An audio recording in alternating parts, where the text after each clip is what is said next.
Hello guys, welcome back to our new blog. और अभी हम लोग पहुंच चुके हैं जबलपुर। सुबह के 5:15 बज चुके हैं और अभी हम जबलपुर पहुंचे हैं। छिंदवाड़ा से ब्लॉग स्टार्ट नहीं कर पाया क्योंकि बहुत सडनली प्लान बना था और हम लोग जल्दी निकले तो पैकिंग की वजह से टाइम हो रहा था, तो मैं वहाँ से स्टार्ट नहीं कर पाया। तो अभी हम लोग जबलपुर से स्टार्ट कर रहे हैं। मैं और स्वाति जा रहे हैं 4 दिन की ट्रिप के लिए, जो कि जबलपुर से स्टार्ट होगी और अपना अमृतसर में ख़त्म होगी। तो चलिए अब चलते हैं आगे।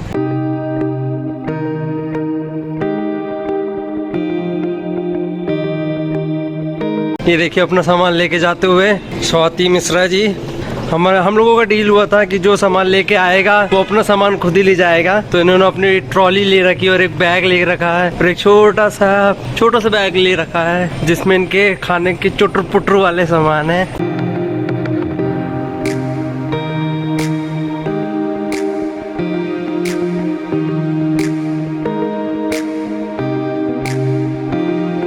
गाइस अभी हम लोग प्लेटफॉर्म नंबर 3 पर आकर बैठ गए। हमारी जो ट्रेन है वो 11449 है, जो कि जबलपुर से माँ वैष्णो देवी कटरा के लिए जाती है और वो हमें पठानकोट छोड़ेगी। हमारा जो यहाँ से जबलपुर से निकलने के बाद जो हॉल्ट होगा वो पठानकोट ही होगा। तो हम लोग यहाँ से उसके थ्रू पठानकोट जाएंगे, देन उसके बाद अपनी जर्नी आगे कंटिन्यू करेंगे। तो गाइस हमारी ट्रेन आ चुकी है।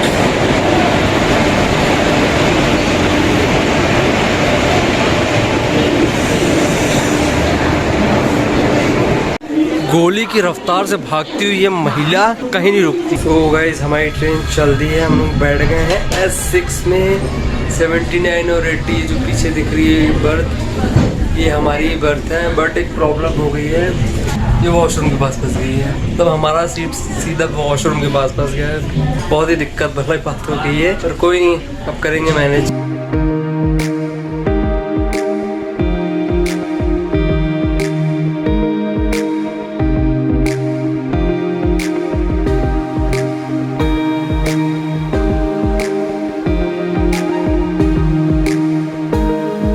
भाई साहब कतई गहरी नींद में सोए हुए हैं। पूरा का पूरा पाकिस्तान इसके मुंह में आ जाएगा। तो गाइस दोपहर के बज गए हैं 1 और हमारी ट्रेन पहुंच चुकी है सागर। तो सागर पहुंचते हमने जो ऑर्डर किया था ट्रेन में वो हमें मिल गया है। हमें मिला है रोटी सब्जी दाल चावल। तो चलिए हम फटाफट अब अपना खाना खा लेते हैं, तक आप लोग ये व्यू एंजॉय कीजिए।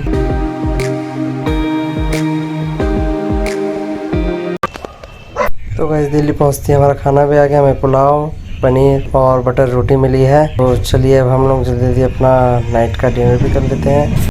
तो गाइस अभी बज रहे हैं रात के 11:30 और हमारी गाड़ी लगभग दिल्ली क्रॉस कर चुकी है और अब हम पंजाब में एंटर कर चुके हैं। तो अब बस मैं भी जा रहा था सोने, तो सोचा जाते जाते एक बार बता दूँ।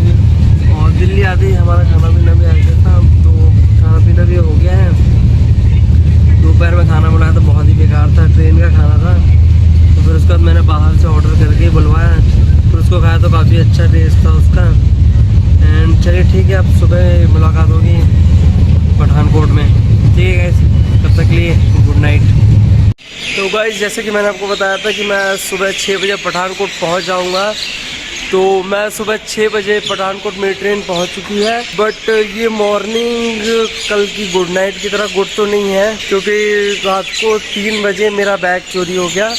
देख सकते हैं मेरा बैग क्यों घूम रहा हूँ। रात को 3 बजे लुधियाना के पास चोर ने मेरा बैग चुरा लिया। सर के पास रखा हुआ था, बट पता नहीं कैसे गेट के, जैसे कि मेरा सीट गेट के पास ही फंसा हुआ था, तो वो सडनली उसने खींचा झटके से। जब तक मैं उठ के और उसको पकड़ पाता तब तक वो मेरा बैग लेकर ट्रेन से कूद गया।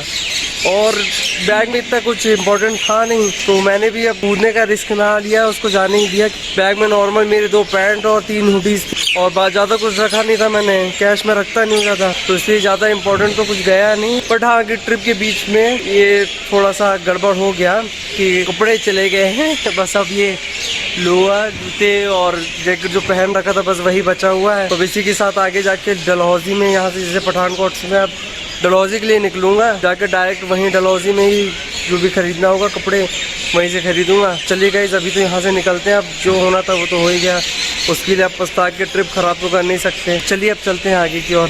पहुँचा लिया अपना बैग। मेरा बैग नहीं बचा पाई। तो गाइज मैं अभी पठानकोट स्टेशन के बाहर आ गया हूँ और यहाँ पर ऑटो रिक्शा वाले हैं। तो अब चलिए बात करते हैं उनसे और देखते हैं कि बस स्टैंड का कितना लेंगे, या फिर बस स्टैंड पास में होगा तो फिर हम लोग वॉकिंग डिस्टेंस पे होगा तो वॉक करके चले जाएंगे। तो गाइज अभी हम लोग पहुँच चुके हैं पठानकोट के बस स्टैंड में। आपको बस स्टैंड दिखा दूँ, बस स्टैंड है। तो अभी चलते हैं और अंदर पता करते हैं कि डलहौजी के लिए बस कहाँ से मिलेगी, या डलहौजी के लिए मिलेगी या फिर डायरेक्ट हमको बानी खेत होते हुए जाना पड़ेगा। तो चलिए अंदर जाके पहले पता करते हैं और फिर देखते हैं कि कहाँ के लिए डायरेक्ट मिलेगी। तो गाइस डायरेक्ट डलहौजी के लिए तो मुझे बस नहीं मिली है। मुझे ये मेरे पीछे जो बस आप देख रहे हैं वो मिली है, ये बानी खेत तक जाएगी।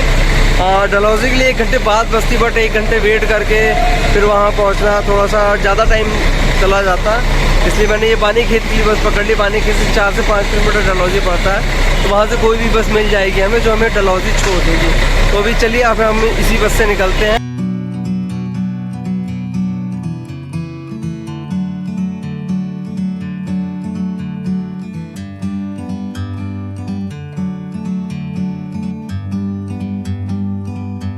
Like a bird on a tree, I'm just sitting। तो गाइस 1 घंटा चलने के बाद हमारी बस यहाँ आकर रुकी है, जो कि ये एरिया पंजाब में ही आता है। तो यहाँ पर 10 मिनट चाय नाश्ता करने के बाद फिर बस हमारी डायरेक्ट यहाँ से बानी खेत के लिए निकलेगी। Bird on a tree, I'm just sitting here, I got time। Guys हम लोग अभी बानी खेत पहुँच चुके हैं। ये हमारी यहाँ से इस चौराहे से ये नीली बस से हम लोग डलहौजी के लिए निकलेंगे अब।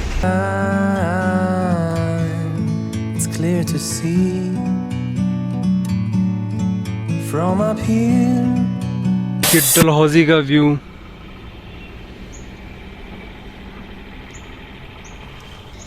बस थोड़े से भटक गए हैं गलत रास्ते आके, बस अब सही रास्ते पे पहुंचकर फटाफट अपना होटल में चेक इन करते हैं। तो फाइनली गाइस हम लोग डलहौजी पहुंच चुके हैं। आप लोग देखेंगे पीछे डलहौजी होटल दिख रहा है। तो हम लोग डलहौजी पहुंच चुके हैं। From up here